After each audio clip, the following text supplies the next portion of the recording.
I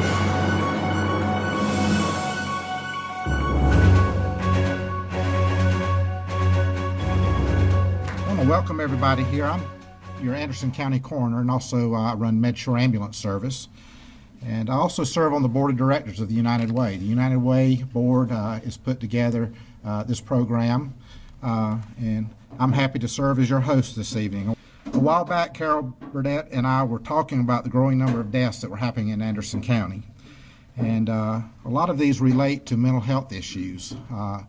You'll hear tonight from our panelists, experts in their field, of the seriousness and the problems that we're having across Anderson County.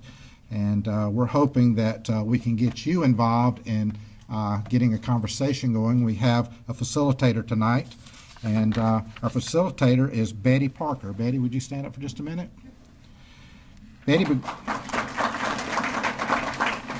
Betty began her career as a trainer in 1998 in the biotech industry and has since started her own training company, Sharper Development Solutions. As you'll hear tonight from our panel of experts in the field of mental health, this is a critical issue in our county. It is complicated, and the action can only start by listening and learning. Tonight we are thankful that you have come to listen and learn from those who have been asked to speak, but we also want to hear from you. We would like to have input and hear more from you. Our facilitator will lead us in open dialogue, and we're really wanting your input. It is necessary to hear what you have to say if we are going to change the stories that we're reading in the newspaper and seeing on our nightly news. We want you to leave here tonight knowing more about the issue on how to access services, how to volunteer to help those suffering from mental illness. This process will help us identify the gaps in our community and the services that are needed. At this time, I'd like to introduce our panel. Our panel is made up, and as I call the panelists up, would you please stand up? Kevin Hoyle, Director of Anderson Oconee Pickens Mental Health. Thank you, Kevin. Alan McIntyre, Director of Pat B. Harris Hospital. Tony Johnson, Area Director of Mental Health America. Michelle Reedy, NAMI representative. Our probate judge, Martha Newton. She's also the senior elected official in Anderson County. Our sheriff, Chad McBride. Reverend Kurt Stutler, mental health first aid trainer. And Dr. Bonasis, so we call him Dr. B. He is a psychiatrist at AnMed Health. So we'll get started with the program. Good afternoon. I'm the director of Anderson Oconee Pickens Mental Health Center here in Anderson, and just to give you an idea of who we are and what the scope of our involvement is here in Anderson County, we have been treating persons with mental illnesses here in Anderson County for 55 years. Every year we deliver over 100,000 services to over 6,000 people who come in to see us for treatment for their mental health needs. And right now we're serving 3,400 active cases, and half of those are here in Anderson County. And to tell you the truth, that really is just scratching the surface of the folks who need treatment and even the folks who are seeking treatment. We primarily work with persons who have serious and persistent mental illnesses. And that includes schizophrenia, major depression, the things that you usually hear about. More than half of the folks that come into us for treatment have a diagnosis of major depression as their primary diagnosis. We work with adults, we work with children. We serve over 300 children through our school-based services program. And we have school-based counselors in 4 of the 5 school districts in Anderson County. That gives you just an idea of what we do and the scope of what we do. One of the things I really wanted to get us started on, though, from my perspective as the director of the Mental Health Center, is what some of the major issues are for us in Anderson County and really throughout the state and throughout the country, because our issues are not really that much different. One of the things that we see with folks who come in for treatment is substance use involvement.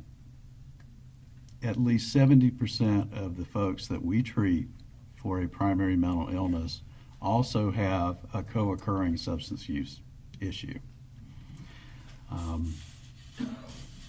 That at times, and I think you may hear some of the other folks on the panel talk about this, that can make things difficult for treatment.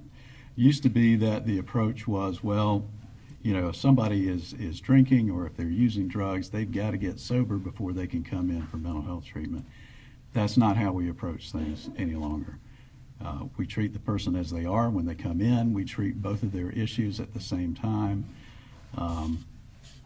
But that is a major issue. You heard Coroner Shore mention that at the beginning. That's a major issue for us here in Anderson County. Another major issue that we're seeing here, I don't know if you're aware of this, but per capita, when you look at the suicide rates, the three counties that we serve at the Mental Health Center, Pickens, Oconee, and Anderson, are the top three counties for the highest suicide rates in the state. In fact, of the 10 counties that have the highest suicide rate, 7 are in the upstate. And that relates back to the substance issue, I think, in a pretty direct way. One of the other areas that I think needs special attention, and we have been working on this through the Mental Health Center, and you may hear Sheriff McBride talk about this, but the number of persons who are in the jails and in detention who have mental illness, and particularly those folks who may have gotten in trouble with the legal system because of their mental illness, because of the symptoms of their mental illness. They don't need to be in jail, they need to be in treatment. And that's something that I think we need to look as a community to focus on. Housing is a major issue for persons with mental illness in this community and every community. That is something that the Department of Mental Health across the state struggles with. For the longest time, we have relied on community care homes for housing for persons with mental illness. More and more, we have looked toward independent living options for folks. And that's been a major emphasis at the Mental Health Center. We have a program that we call 70-30, where through the Department of Mental Health, we finance 70%, subsidize their rental expenses, and the resident pays 30% in order for them to be able to live independently. Basically, persons with mental illness want the same things as any of us do, whether we have mental illness or not. We want safe, decent, and affordable housing. We want to feel like we're safe where we live. We want to be productive. We want gainful employment, competitive employment, and we want to contribute back to our communities. We want to be part of a group and have social supports. And those are the things that we've tried to emphasize more and more across the mental health system. It's not just medications and treatment appointments. We focus on housing programs. We focus on competitive employment. We have a program in Anderson County that's dedicated to putting people to work and not sheltered workshops. We're talking about jobs they apply for in the community like anybody else. The other thing I think that's a major issue, and this is for adults, but particularly for children, is trauma. And trauma is at the root of so many issues that we see when persons come in for treatment. Childhood trauma, child abuse, poor parenting, substandard living situations. These are all things that I think should be really at the top of the agenda, particularly for the children in our community.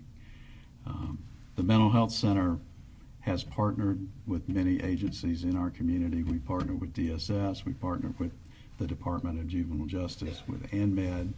We have liaisons that do go to the jails at the county detention center and at the city jail, work very closely with Judge Newton.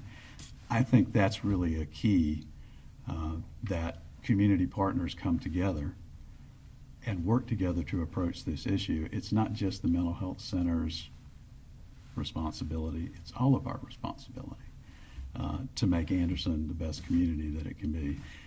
Those are some of the issues that I see from the mental health center standpoint as things that we as a community really need to focus in on to improve the lives of the folks here in Anderson County. Thank you. Well, good evening. Thank you so much for coming. My name is Michelle Reedy, and I'm with NAMI, the National Alliance on Mental Illness. And NAMI is the nation's largest grassroots mental health organization dedicated to improving the lives of those with mental illness through education, advocacy, and support. And our local affiliate is NAMI AOP. We represent Anderson, Oconee, and Pickens counties. Now, we cover illnesses such as depression, bipolar disorder, schizophrenia, obsessive compulsive disorder, panic and anxiety disorders, as well as some other mental illnesses. Unfortunately, we don't cover autism, dementia, or Alzheimer's disease. The good news is all of the services we have are free to all of you. And we've got a handout in the back that lists some of the services that we have available, and it's also listed on our website, which is namiaop.org. We've got a monthly educational meeting that's open to the public. We hold that in the first Tuesday of every month in Pendleton at the First Baptist Church of Pendleton. And we have guest speakers there who talk about various mental health topics, and I'm happy to say that many of the panel members here have been our guest speakers during the monthly meetings.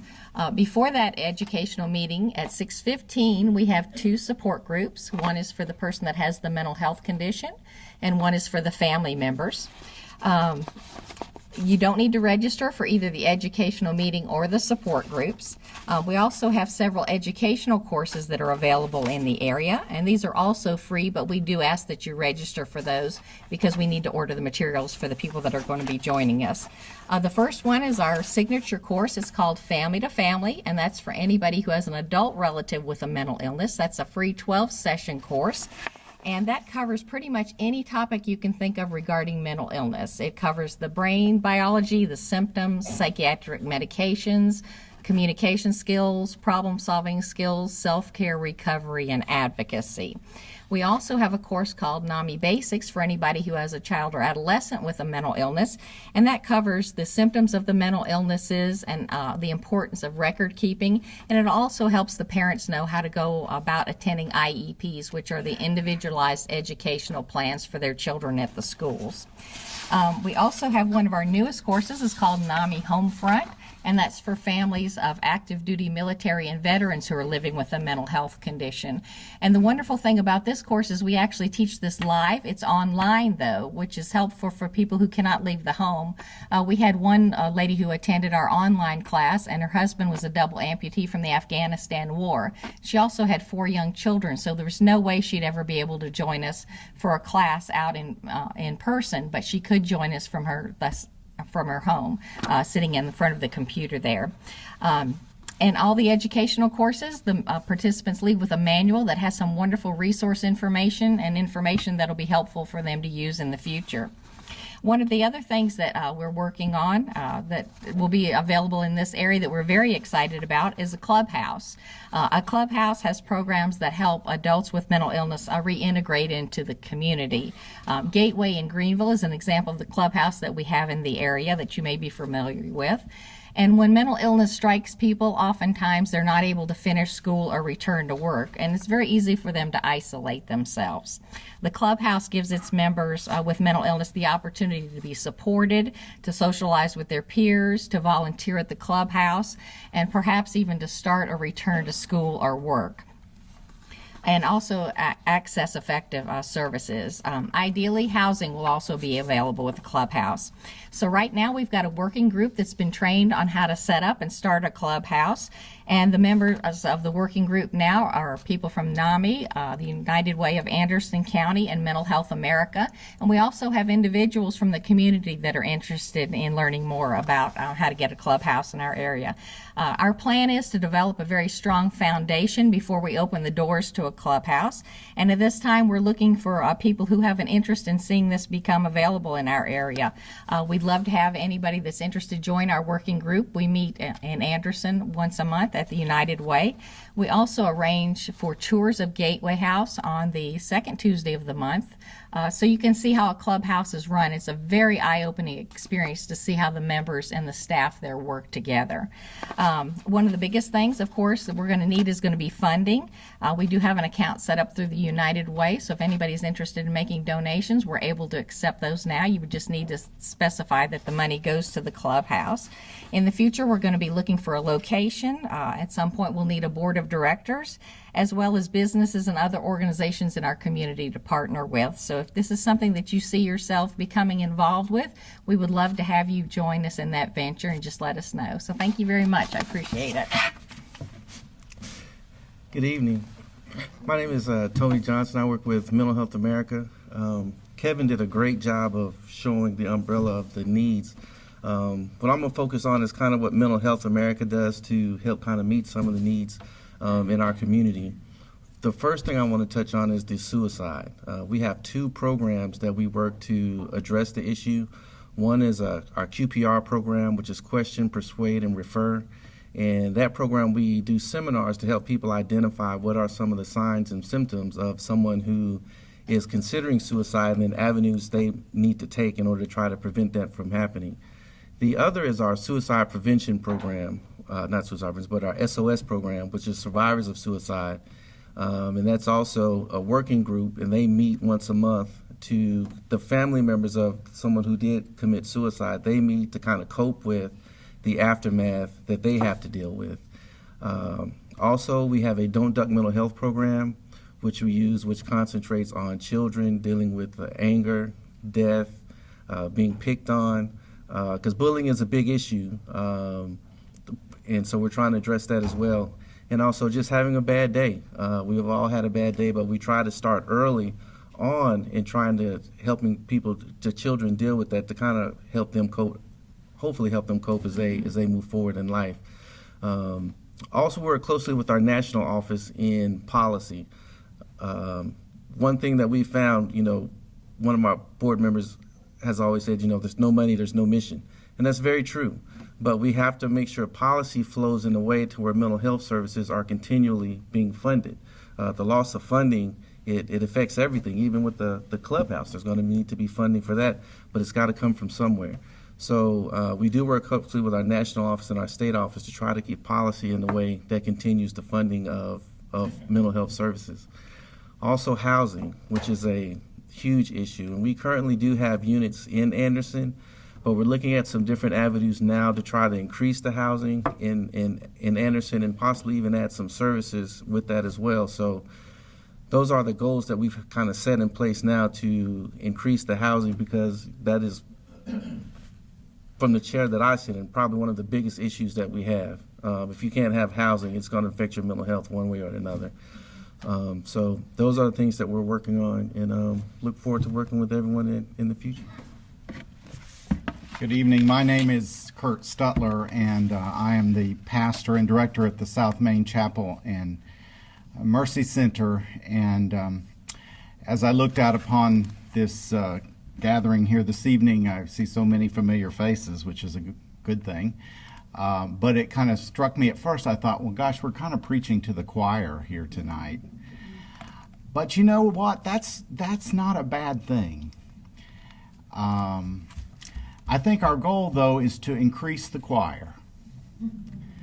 And I want to share with you in just a moment a little bit about our organization, our church. But before I do that, I'm here tonight, I think, to represent Mental Health First Aid. And it's about increasing the choir.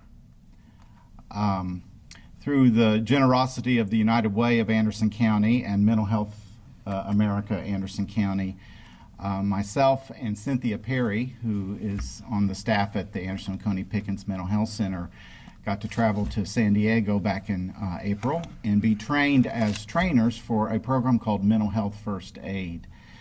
This is a nationally recognized program that was first started in Australia, but then picked up by one of the federal agencies, and with the goal of trying to get folks throughout the United States trained in mental health first aid.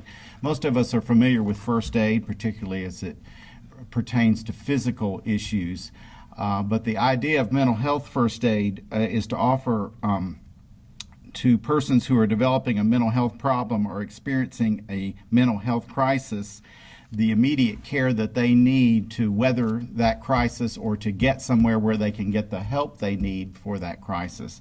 So the aims of the mental health first aid are to preserve a life when a person may be in danger to themselves or others, to provide help to prevent the problem from becoming more serious, to promote and enhance recovery for that person, and to provide comfort and support. We are not training people to be therapists. It's only an 8-hour course, okay? But it is to, I think, both equip folks to be able to know what to do when they do encounter someone in a public setting, perhaps, that is experiencing a crisis, and also to raise awareness about mental illness, because the more aware we are and the more educated we all are about mental health issues and how to be of help to persons who deal with those issues, then I think it makes our community a stronger place. Kevin spoke to the issue of folks who deal with mental illness need that support to wrap around them. And there still exists, unfortunately, a lot of stigma about mental illness, and that stigma is usually the result of fear, and fear comes from lack of knowledge. So we have held our first training course back in June. The course is available to 30 people at a time. We had a full house of 30 back in June, and our next course is going to be this coming Thursday, September the 14th. We already have a full house registered for that, and I hope soon we'll have several dates scheduled that if you're interested in the course, you can sign up for it. It is, as I said, an 8-hour course, so we ask you to dedicate a whole day to the endeavor. You'll learn about the different types of mental illness and some basic things to do in response to persons who may be suffering with those particular kinds of mental illness, or also substance abuse. There is a small cost for the course. We just ask you to cover the cost of the manual, which you'll receive, and breakfast and lunch are also included when you come to the training. So just watch out for information about the mental health first aid trainings on the United Way's website for the next one that's being, the dates of the next ones being offered, and you can actually register there online or drop by the United Way. The United Way is serving as the organization that's registering folks and organizing these events. Let me just say a word about what's central to my heart, and that is South Main Chapel and Mercy Center. And let me just say what we're doing there is not just exclusive to us, and let me challenge you to go back to your faith community to make it a more inviting, welcoming, and embracing place for persons who suffer with mental illness or addiction problems. I like to tell folks we're a church and then some. We're down on South Main Street in the heart of it. But we're glad to be there, and we're glad to open our doors not only on Sunday but throughout the week to persons where they're receiving meals, where they're receiving counseling through partnerships with places like the Anderson Oconee Pickens Mental Health Center and in South Carolina Voc Rehab, where they're receiving nursing, supportive nursing care through work we're doing with the free clinic. But more than important than all those services that they're receiving, folks are finding a place where they can belong. where they can connect their lives with other people, people whose lives may be different from theirs, and a place where they also can give back and be a part of something. And Kevin made reference to that. So we're at 2408 South Main Street, so come visit us. We worship at 11 on Sundays. So thank you. Thank you for having this program tonight. And I'm going to tell you a little bit about the commitments and the problems that the court has with the patients not being able to find housing once they are ready to be released from the hospital. But I wanted to start off with the procedures for the commitment process. If you have a family member that is a danger to themselves or others, instead of coming to the court to get a detention order, we direct them to the mental health center. And when they go to the mental health center and talk to someone, a counselor, and that person decides whether or not they need to be committed. If they need to be committed, they will fill out the paperwork and send them to the court for a pickup order. But from time to time, there's a patient out there that they really need mental health treatment, but they're not a danger to themselves or others. And we do what we call a judicial commitment. And the person stays in the home until we hold a hearing. And the hearing is usually within 15 days. And we have two designated examiners. One is a doctor to evaluate those, and then we hold the hearing. We appoint an attorney to represent them. And if they are in need of treatment, we will order them into a mental health facility, such as Harris Hospital or maybe Bryan Hospital in Columbia. And a lot of the patients, just what Doyle was telling us, the director, I'll call him the director, was telling us, Eric's his name, and they are dually diagnosed. And so most of the time, the ones that we have are sent to Morris Village in Columbia, but there's a waiting list there. We have had up to 3 months waiting list to get a patient in Morris Village. And they have a 28-day program there. If the person is participating and doing well in the program and wants to stay longer, they will keep them. And then they'll come back to outpatient treatment. And in the event that they don't follow through with their outpatient treatment, the mental health or the drug and alcohol facility will notify the court. And most of the time, I will issue a detention order to have them picked up because they need to get back on their medication, go back to the mental health center, or either to the Drug and Alcohol Commission. But the ones that are a danger to themselves are committed to, to a local hospital. In the past couple of years, I believe it's been the ANMED has started admitting patients to the 8th floor. And we go there on Tuesdays and hold hearings for those patients. And there are a lot of private facilities that will accept patients. But if there are no funding, a lot of the private facilities won't accept them. So some of them have to stay in the emergency room and be put on a waiting list to go to a state facility. And once they are committed to the state facility, we have the same procedure as the judicial. We have 2 designated examiners to examine them, and we appoint an attorney to represent them. We hold a hearing, and we either commit them to the facility, or we dismiss them, or we can even order outpatient treatment through the local mental health center. And the mental health center is good to keep us informed of who's coming and who's not. Usually the people will get to feeling better and they'll think they're well, and they'll just quit taking their medication.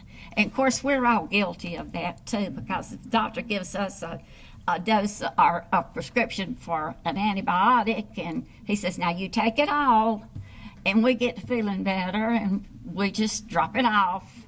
And so that's the way the mental patients are. And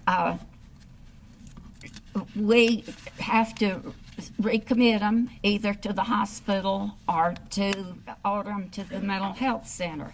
If we catch them in time, the mental health center can stop them from having an emergency admission by getting them started back on their medication. And let's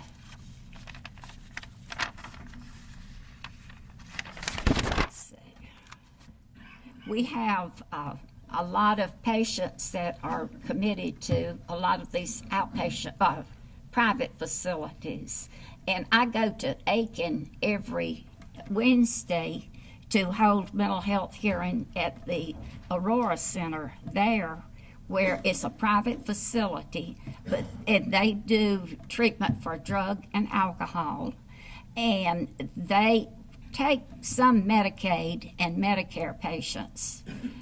They're limited to what they can take, but they go from the whole state of South Carolina, and they are committed there, just like they are for Harris Hospital or any other, or ANMED.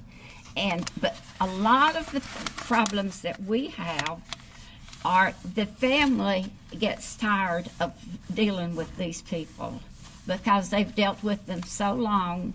They don't comply with outpatient treatment. They don't comply with taking their medication, and they're just a continuous commitment. Every so often, they're just recommitted to the facility, and the family members tells the hospital, we can't take them any longer, and they have to hold them there until a bed is available.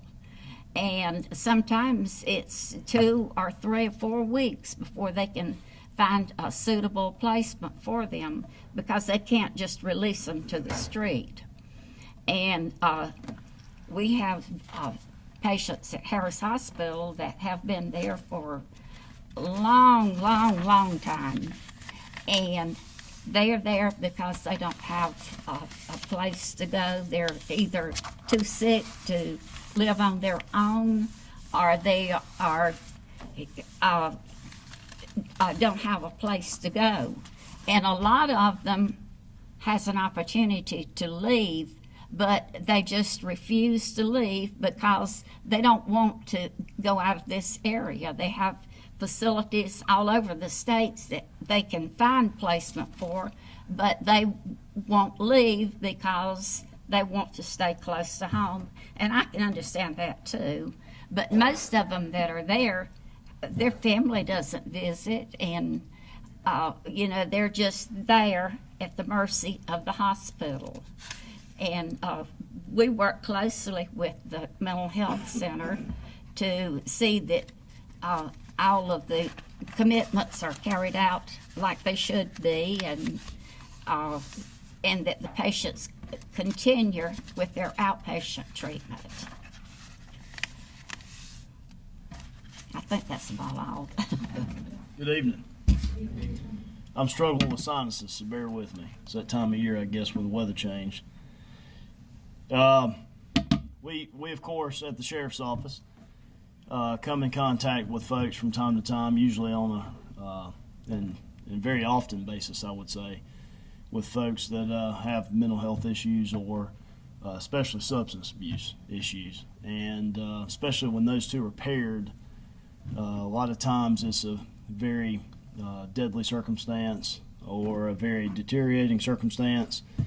And so we deal with those quite often. We obviously have the folks that we deal with on a regular basis that we see, kind of like Otis and Mayberry, and then we have those that we don't know. And I think that's what makes it incredibly hard for our profession, is because just because they have mental health issues, sometimes substance abuse you can tell, but mental health issues, sometimes you just can't tell that they have a mental health issue. It's not like it's stamped on them somewhere, and so we automatically go into a different mode of being able to how to deal with that individual. And sometimes when you pull up on the scene, you're having to make split-second decisions because violence has already erupted, and so you're trying to react as safely as possible, not only for yourself but for other folks. And so clearly for us, is we just don't know a lot of times. And now I think the newer generation, the younger generation of officers that are coming out are better equipped. Training is a little better at the academy. When I went through the academy, we had 0 training on it. When I was in the Army, we had 0 training on it. So it's I think cadets now, and even in the military, they're starting to receive a lot more training about mental health. Also, how to detect, and also how to assist someone that is obvious. I had a couple of statistics. My phone is shut down, and now it's not pulling up, but I pretty much know them by heart. In 2006, there was a study, I believe it was NAMI that actually did it, the study about inmates, whether in a local detention center, state prison, or a federal correctional center. In 2006, it was about 64% in a local detention center were folks that had mental health issues. It was about a little over 50% in state prisons, and about 45% in federal institutions. So that kind of gives you an idea, and that was 11 years ago. Most of us don't probably have cars that old anymore. So those are older statistics, and probably it's gone up a little bit. Harvard University did a study in 2011 that suggested that just because, and going back to substance abuse and mental health issues, just because they have them doesn't automatically mean they're a violent person and they break the law. But through Harvard study, was about 31% of them committed a violent act at least once a year with those two scenarios, having both those issues. Whereas if it's just someone with a mental health issue and not the substance abuse, they were only 18% likely to commit a violent act. So, and really in those statistics, just because they have those substance abuse problems and mental health issues doesn't automatically make them a criminal. And but I will tell you, dealing with inmates on a regular basis at our detention center, we know that probably at least a third, and of course the statistics you got from, I believe it was NAMI in 2006, which suggests 64%. We know probably at least a third, 30%, maybe 35% or somewhere like that, are folks that do have mental health issues because we know they've been diagnosed with it. But understandably, there's a lot more than that. So it's, my profession, obviously, we're called to many different scenes, many different kinds of scenarios, and again, not always are able to assess or evaluate and determine that person indeed, substance abuse obviously is a little bit easier. I will say, of course, me and the coroner have been in communication a lot because we're obviously working together. Meth has been a big deal since probably about 2000, especially in Anderson County, and now we're seeing heroin again. And the combination of heroin and mental health, or someone that already has a substance abuse issue, it's extremely addictive. And even if they're not necessarily suicidal, it's obviously very deadly combination. And so, the drug use these days, they're drugs that are just overwhelmingly warping minds and bending minds and frames of thoughts and stuff like that, because there's some pretty potent stuff out there, fentanyl and everything else that we're having to combat these days. So, but anyway, that just kind of gives you kind of a little bit of a snapshot. and I'm very curious about this. Obviously, I want to learn more. I'm still a rookie sheriff, so I have a lot to learn. I understand that, and I appreciate certainly this type of forum so I can gather more information. We certainly are going to be looking at a new correctional facility, or not correctional, a detention facility in the near future, and with the help of the coroner, we obviously want to look at, what alternatives are there than just sticking people in jail. If they are arrested for a drug or substance abuse related issue, maybe jail's not the answer. Maybe it is a treatment. Maybe it's next to the jail. I don't know.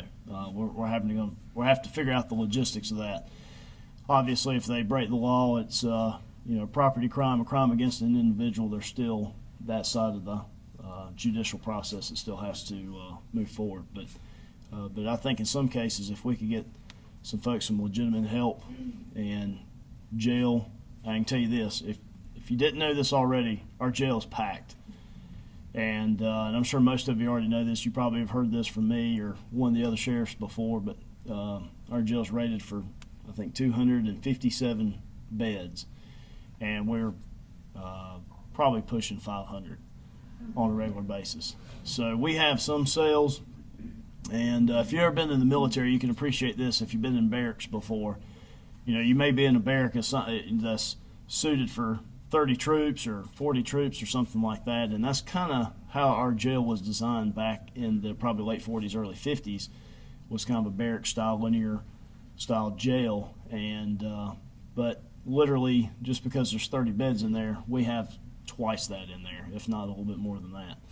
So some of our cells that are designed for 30, 35 people have 70, 75 people in it.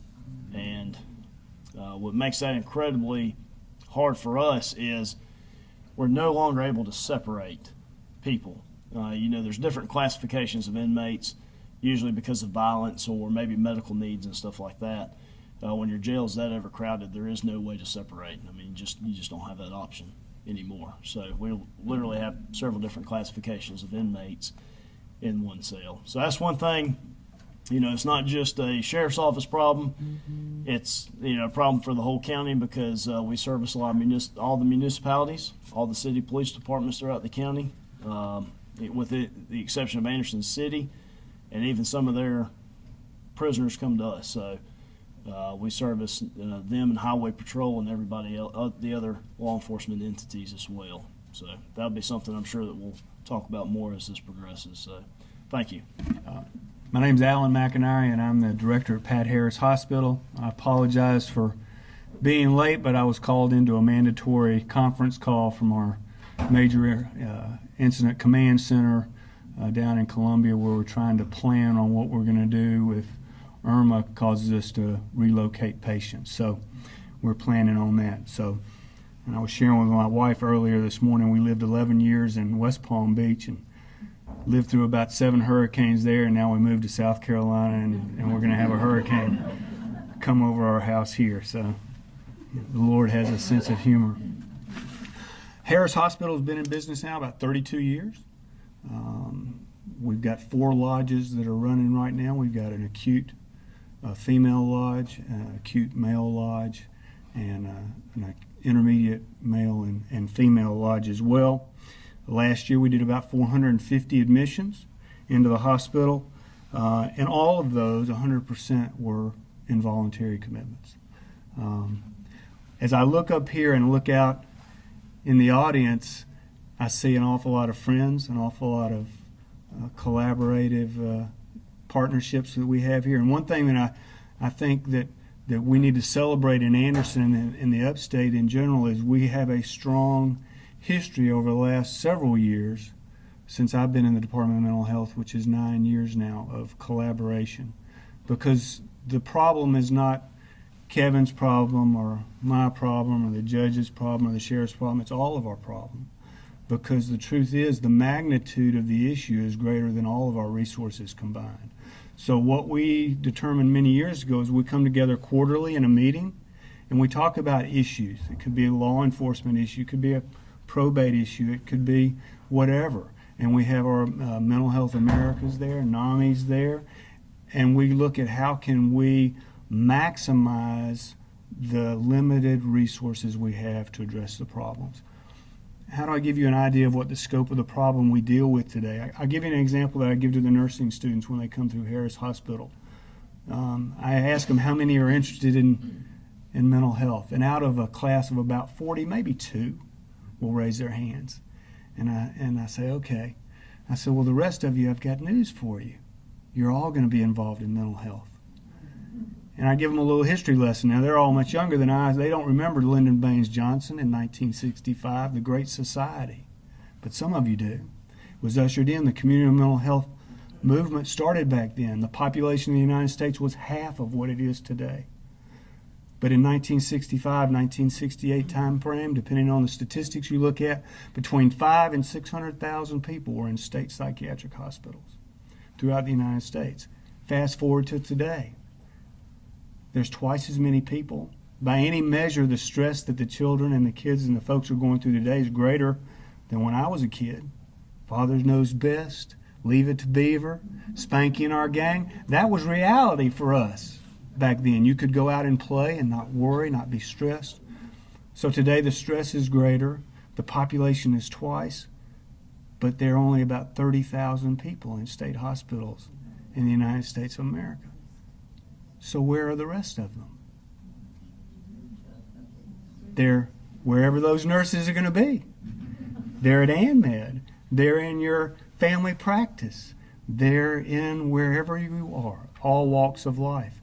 And so one thing that we do here in Anderson, I think very well, is we work together as a team quarterly and more often as necessary to deal with the issues at hand. And I think that's something we should celebrate, and we do. We only admit patients to Anderson, to HPH now that have serious mental illness. And what does that mean? They're either a danger to themselves or others. They've got active psychosis, which means there are a lot of folks that aren't appropriate for us. There are a lot of folks out there that need treatment, but in our venue it's not an appropriate place. So we're looking at folks that are generally of harm to themselves or others as a primary thing, and that they're committed on papers to come in. And our primary diagnoses are the schizophrenia, bipolar, depression, schizoaffective disorder. About 70% of our patients, we're talking drug and alcohol, about 70% of our patients come in, they're presenting with polysubstance abuse. We very rarely get someone who's just marijuana or just alcohol or whatever. It's going to be multiple, and the drug du jour in the upstate is meth. Okay. So that's a challenge for when they come in for us, because then we have to determine which came first, the psychosis or the substance abuse, because there's a big difference between psychosis that leads to substance abuse and substance abuse-induced psychosis. And that's what folks like Dr. Bamashmus, I have nothing but admiration for how they can do that, because everything they do is inferential statistics, if you had that in college. They're looking at what's going on of 100 billion neurons inside the brain and trying to figure it all out. And we have an intensive program there. We call it ISAP, an Intensive Substance Abuse Program. And about 10 patients at any one time are involved in about a 28-day program that's run by 2 counselors there in substance abuse. And it's one of our stronger programs. We're organized with a multidiscipline treatment team concept that comes together, as are most hospitals these days, nothing new. So it's not single modality, it's multiple. We've got psychiatrists, family practice docs, nurse practitioners, we've got psychologists, social workers, activity therapists, pharmacy, and nursing. They all sit in on the treatment teams to work with the patients with individualized treatment plans. Average length of stay for our patients, if you take the outliers out, could be about 21 to 28 days for the average, except for the outliers. We work with 5 community mental health centers in the upstate, AOP being one of them. We've got Piedmont, Greenville, Spartanburg, and Beckman down in Greenwood. And we work very closely with them, because what we want to do is when we get through stabilizing a patient baseline at Harris, we want to have an effective handoff with Kevin and Eric, and to ensure that we wrap appropriate services around that patient to ensure a higher probability of success when they get in the community. And when we do that well, we have better outcomes. When we don't do it so well, we have less than optimal outcomes. But we do it pretty well because we have very strong working relationships. The one thing I would like to tell you about the upstate is to realize is this is a system of care. It's not just Harris Hospital treating 450 patients a year, or ANMED or SELF or whoever. It's all of us together, because the patients that Sarah Fox has got on 8 South today, she'll be in touch with me, and we know them, and a lot of them move around in different places. But the good thing to know is that about 60% of the patients who come in our door have never been in the South Carolina Mental Health Center before. They've not been in the system. They've not been inpatient, and a large proportion of those have never been outpatient. So what does that tell us? That all of our collaborative work, all of our coordination, all of your hard work yields results, because a large majority of the folks are able to achieve a higher quality of life and stay out in the community. So that's a good thing. What else would I want to share with you? That's about it for us. My name is Abdallah Bamashmus. I've been around for a long time here. I was gonna tell you how psychiatry is in a way having a very hard time, but I decided the last minute to change what I'm gonna say. I was on call last night, so I had to go to the emergency room this morning to clean up. That's what we call it. So I saw 3 different patients. One just got released from Perry Correctional. He spent there 9 years. Released on Friday. By Tuesday, he was in the emergency room, psychotic like hell. Cannot be controlled, very agitated, very paranoid, could be combative. Another one took the bus from Florida to Anderson and decided that he's suicidal, ended up in the emergency room. A third one, his wife could not handle him, has had 4 strokes, got demented because of the stroke, became irritable, agitated, combative, couldn't handle him, brought him to the emergency room. That's what we deal with day in, day out. So the system, in a way, I hate to say it, is broken any way you look at it. The reason it's broken is we categorize everything the way we want to categorize it. I've heard a lot about mental illness. To me, it's a brain disorder. These are neurons. Mental is an abstract. I cannot touch mental. I can see the brain. I can see the neurons. If we don't do anything sometime in the near future about mental health, brain disorder, psychiatry, whatever you want to call it, we are in trouble as a society. You have dementia. Nobody talks about the behavioral problems with dementia that come hand in hand with the treatment that we do day in, day out. Look at the nursing homes. Look at the loved ones that you have that cannot sleep at night, that's irritable, paranoid, having visual hallucinations. That's part of psychiatry. Look at the Disability and Special Needs Board, and look at the patients that they have that cannot be controlled, whether it's autism or developmental delay or agitation or psychosis that we cannot describe, just give it a name. So we have to look at this issue seriously. If we don't, we are in trouble. The costs are going up, the shortage of psychiatrists, mental health workers, nurses. We have difficulty in UNMED to admit patients because we don't have enough nurses who want to do psychiatric work. So we have a problem.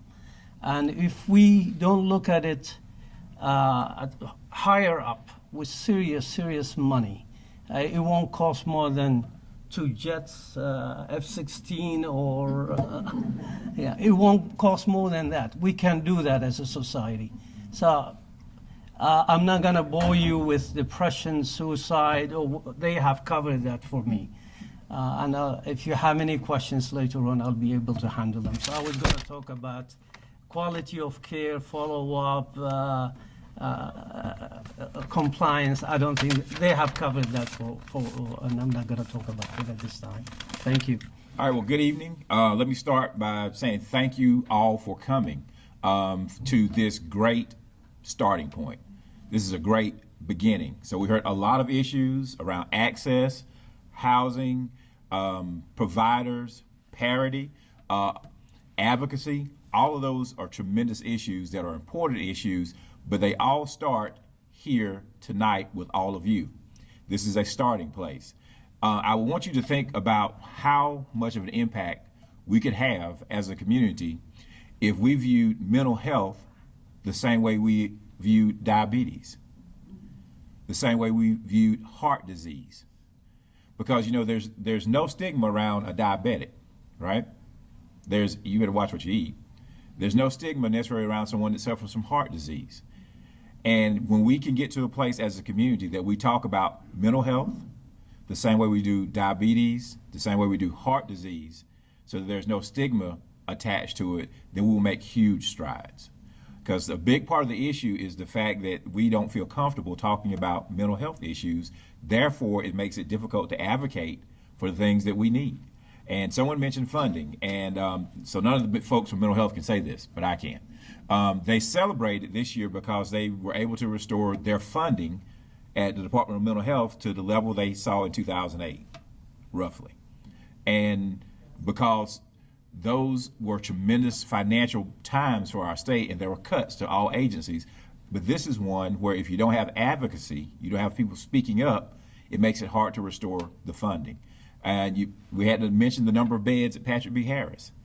That's the number of funded beds at Patrick B. Harris. If you ask about what is the actual capacity of Patrick B. Harris, that's different, right? And so it's all back to advocacy, and that all starts with you. And this is such a critical, important issue because every day there are people being impacted. Yesterday morning at 8:30 a.m., we had 8 mental health patients in our emergency department. The preceding 12 hours, we had seen a total of 16 mental health patients in our emergency department. And on our 8th floor, we had a census of 17 mental health patients. The primary function of AMED Health is for medical care. But as a result of, but because of the capacity issues, you see that we are dealing more and more with mental health issues. And those are just diagnosed mental health issues. If you went up on our nursing units, the different units where there was a medical condition, you would also find that our nurses and our doctors and our CNAs are also dealing with patients that have underlying mental health issues that they're working on. And it's easy to walk away and say, well, mental health really doesn't impact me. But I'll assure you, if you show up in our emergency department, it's going to impact you. If you look at what's going on at our jail, then you will see that mental health is impacting you. If you walk out of a retail outlet and you say, hey, that person was kind of behaving strangely, mental health is going to have an impact on you. The question is, how much stronger could we be? How much better could we address these issues if we change the way that we talk about mental health? And we look at it not as a failing, but simply a medical condition that needs to be treated and understood and addressed like we would any other medical condition. Then we'll see significant progress around this issue. We talked a little bit about overdoses and some of those issues that they have that are results sometimes of mental health issues. Quick numbers: 2016, our emergency department treated 161 overdoses. 2016, we admitted 413 overdose patients. That gives you an idea of some of the issues and challenges out there. Those patients usually have to go to intensive care too, don't they? Usually, though, that's a 1 or 2 day intensive care stay. And you talk about funding, that's a huge issue. You're paying for it. We're all paying for it. But what can we do to better utilize our resources as a community to make a difference in this very important issue? So there's a lot of work to be done. I'm excited because there's a room full of people who are going to be actively engaged in this work. And the last thing I'll leave you with is that I am extremely optimistic because I know that there's a lot of work going on to address a lot of these issues.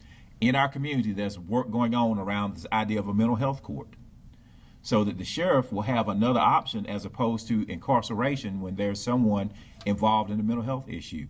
And our elected officials are leading the charge. Representative Thayer and our sheriff and our probate judge and others are leading the charge to see that that happens. I know that in our community, there's very strong conversations around, someone mentioned, you know, someone needs just a place to detox and for short stays. There's very strong conversations going on in this community around crisis stabilization. There are very strong conversations going on in this community around what can we do to better address the issue of housing? And what are some unique approaches to housing for those with substance abuse and mental health issues that we've never really thought about? But those conversations are going on. And the only way those conversations continue at the velocity and at the level they are is that all of you get behind the work that's being going on, and that you tell people that you know, and you tell people out in the community and our leadership that these are issues that are important. These are things that we view as important. And then we will start to see a huge difference. And the last thing I'll leave you with is, for me, it's a very important issue. I think we all know people who have suffered from mental health issues. And I can tell you that it is across the spectrum. In the course of 2 days, there was someone I knew who, very affluent, who was struggling with a child, an adult child that has a very severe mental health issues. That's on one end of the spectrum. By the end of that day, I helped coach a tenant under football team, and there was a kid that was just like, whew, tough to deal with. And after I talked with the head coach, he said, you know, he's 10 years old, but he's already expressed desires to commit suicide. Completely different ends of the spectrum. This weekend, we had a 10-year-old, a 12-year-old, and a 15-year-old in our emergency department, right? These are real issues impacting real people that we know and love. And we owe it to them, we owe it to ourselves, and we owe it to our community to stay engaged and to get the work put in that we need to be successful in bringing this issue to the forefront and making sure that people remain engaged in it. And so, again, I will say thank you for coming and let you know that this is not the place where we stop, but this is a place where we're all going to get started working a lot more on this effort. On behalf of United Way, I want to thank Greg Shore for opening tonight and being such an advocate for the citizens of Anderson County in the areas of, in particular, mental health and addiction. I want to thank our panelists who all did a wonderful job. Betty Parker for being our facilitator this evening. Michael for your closing. I also want to thank County Bank and Glenn Budden again. Thank all of you for coming out this evening. But I want to remind you before you leave that we'll be back here in 2 weeks and we'll be talking about addiction. We'll be back October 5th to talk about lack of conflict resolution skills, and then back the last Thursday in October to talk about the proliferation of gangs. And why have we chosen those 4 things? We see at United Way as being the sum of the root causes of the crime and violence within our community. So please come out and join us. We look forward to having you involved in helping to find solutions for our community around these issues so we can change the story in the newspaper and on our evening news. Thank you.